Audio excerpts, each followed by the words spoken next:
Welcome to That's Good Broncos. I am Brandon. My butt never itches because I wipe it until it bleeds perna. And today, I'm telling you what you need to watch for during this weekend's Denver Broncos versus San Francisco 49ers preseason game. We've seen one game so far. We all wanted to see more from the offense. Now, with Paxton Lynch getting the start, will we be witnessing the beginning of a new era, a new QB era here in Denver, Colorado? I don't fucking know. I'm not the coach, but I'm gonna make some guesses today. That's good, Broncos. Check, Maya.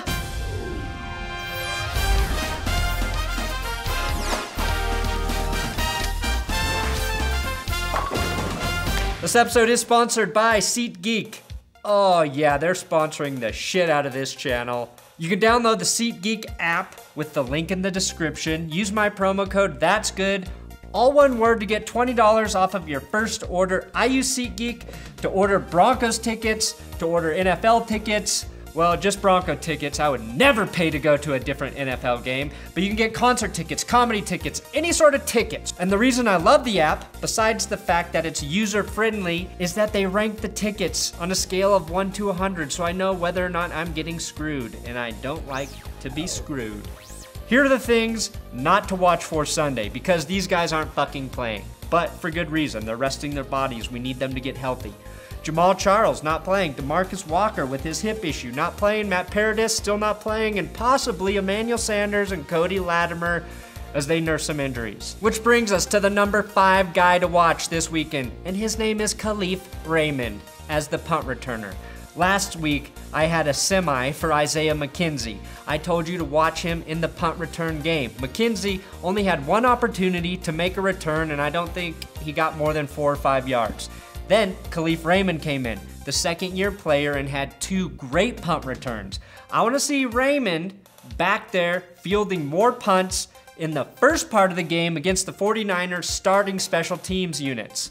To me, what he did was impressive, but again, he was making his great returns against a lot of guys who won't be in the NFL in 3 weeks.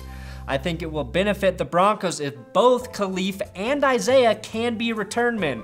That way, they have an option if one gets hurt, or, and call me crazy, send them both back there to return punts at the same time. I mean, just look at how much these 2 men already love each other. As a duo, I think they would be unstoppable. And it's because they're small.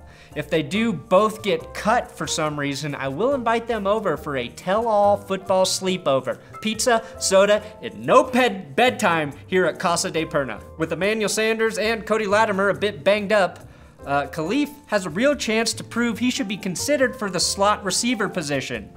My prediction is we see Kalif Raymond and Benny Fowler targeted a lot in the passing game against the 49ers. The number 4 thing to watch, injuries. The goddamn injuries have to stop, especially on the defensive side of the ball. Billy Wynn's knee was murdered in game 1 of the preseason. No more murdering of Broncos body parts is what I always say. DeMarcus Walker, the rookie defensive end we were all high on, like we just took a rip of that amnesia haze on a gravity bong, had a second MRI on his hip this week. I didn't even know his hip was bothering him. That's not great news. The Broncos were already testing him an outside linebacker to fill in for Shane Ray and Shaq Barrett. Vance Joseph said his MRI results came back pretty normal, whatever the hell that means. Pretty normal as in he'll be fine and won't need surgery, or pretty normal as in something's not quite right, but he should be able to play through it and fix it in the offseason. There are like 6 guys currently on the D-line or at the edge rusher positions who are dealing with injuries. 5 should return, hopefully by the beginning of the season, but good health here is something to pray for on Saturday Night Live. During the fucking football game. And now we bring you an official social media news update. We bring you Derek Wolfe's ankle injury. Remember, he posted this photo of how swollen his ankle was. Well, in case you wanted to know, here's Derek Wolfe's foot next to an actual wolf's foot. The good news is Derek Wolfe's ankle is healing, as you can see from today's Instagram story. The better news is Derek Wolfe follows me on both Instagram and Twitter now. Thank you very much, Derek Wolfe. You're a fucking badass. The number 3 thing to watch is quarterback Kyle Sloter. Just kidding, it's Paxton Lynch. He's getting the start. He had what other media members are calling the best practice by any player in the NFL ever in all-time NFL history on Thursday of this week. They said he was like Mike Tyson, Lawrence Taylor, Tiger Woods, and Michael Jordan all at the same time practicing at practice. So good, so fucking good that it was unbelievable. This is great news. I'm happy for him, but it means nothing until we see it during a game. It's also strange not having a starting QB, right? I don't know how to dissect it in the preseason. I mean, you know what they are not talking about in Green Bay, Atlanta, New England, Detroit, or the part of Los Angeles where the Chargers train? They're not talking about how well their QBs are doing in practice. Right now, all we really have to go off of is a quarter and a half of preseason gameplay for each QB. Saturday is a big night for Siemian and Lynch. Hopefully, we see something we can get excited about, and I don't care which guy it comes from. And for all of you who are rock hard for Kyle Sloter, I suggest taking the opposite of Viagra, which is looking at this picture of Steve Bannon. If that doesn't kill your boner, you might have a fetish for sleeping with dead people or soon-to-be zombies. The number 2 thing to watch, tight ends, all of them. I'm not sure AJ Derby will play with his minor back contusion. That's right, he has a minor back contusion, which is a lot better than if a minor had a back contusion. The tight ends last week combined for 0 passes. So I expect Virgil Green and Jeff Heuerman to be much more involved in this game plan. We need to see something from Jeff Heuerman. I mean, the only photos they have of him in the image library are of Jeff not catching any passes anywhere on the field. And then there's this one guy who is definitely not Jeff Heuerman.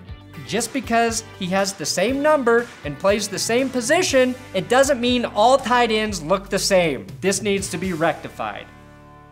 The number 1 thing to watch are, and this is debatable really, the running backs. I said to kill your Kyle Sloter boners, since he played against a roster that had maybe one guy who will not be cut. So, whatever you need to do, choke yourself, pull your hair, slap the back of your calves, do what you gotta do to keep it up for D'Angelo Henderson. He may be the real deal. Hopefully he plays much earlier against the Niners so we can evaluate him against possible NFL starters. If neither QB can put the team on their shoulders this season, it'll be up to the running backs to carry this offense. The good news is after 1 week of limited action, we can overreact to the amazing news that the Broncos had 2 of the highest graded running backs on Pro Football Focus for the AFC West. We will see CJ Anderson and D'Angelo Henderson. Like I said, no Jamal Charles, but Juwan Thompson and Stephen Ridley are fighting for a roster spot. I'm not sure either of those guys are gonna make the final cut this year, but this is an important positional group to pay attention to because they're gonna be whoever starts at the quarterback position's best fucking friend. They're gonna have that weekly sleepover that I mentioned earlier. Now the runner-up to watch for, so 6 really, is safety Jamal Carter, who is all over the field against the Bears. This dude can play. The secondary is already stacked, especially at the safety position, but Carter could be the undrafted rookie free agent that makes the team this season because his talent might be undeniable. If he can solidify his value on the special teams units, he's gonna make it. Prediction. Finally, I gotta give a big dick shout out to Noah Hickman for his $20 Patreon donation. Thank you so much, Noah. You can support this channel, patreon.com/thatsgoodsports. Like everything, the link's in the description. It's a monthly donation. So it's like you're subscribing for Netflix or Hulu, but instead of getting a diverse library of great content, you're getting me every fucking week saying fuck and talking about football. What else would you want? Final prediction for the game score, Broncos beat the 49ers 36-36. And then 1 point is taken away from the 49ers for cheating. Thanks for watching another episode of That's Good Sports. I love you so much. Subscribe. If you're already subscribed, click that little bell button next to the subscribe button so you can get notifications when I upload. I'm on Twitter at Brandon Perna. If you want to talk to me about football, send me videos, do it on Twitter. That's where I pay the most attention. Go Preseason Broncos.